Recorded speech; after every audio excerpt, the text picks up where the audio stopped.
So this video is a continuation of how to stop fraudulent loan apps from accessing your contacts or accessing your phone. Now, I have discovered that after going through my last video on how to stop fraudulent loan apps from accessing your contacts, some people still complained that some apps still have access to their contacts. Now we've discovered another method that you can use to overcome this issue.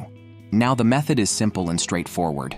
After following the process of going to Settings, then going to Apps and going to Permission or Apps Permission Manager and deactivating or denying access to your device on those platforms from those apps. Let's imagine we want to deactivate Telegram from having access to our call logs. All I have to do is deny. I believe some people already know that. Then you go back, automatically is taken out of there.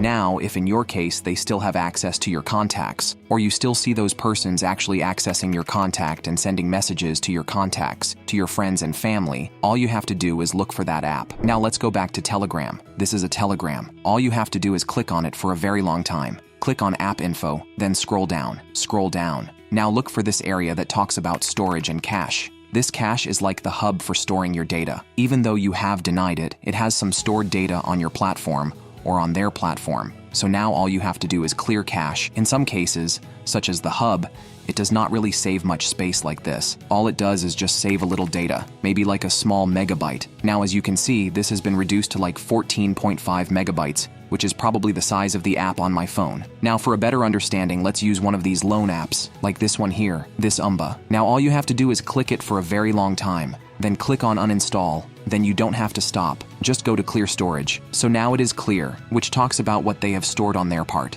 Then you clear storage, and you can see all that is remaining. Here is just the upsize. Now you are good to go. Thank you for watching this video, and I hope you are going to subscribe to the Policy Point. But before that, don't forget that we have other videos on how you can stop fraudulent apps from accessing your phone. And also, if you want to help humanity in getting better, you can also check my other video on how to report fraudulent apps to the Play Store so that they can delete them from Google Play Store.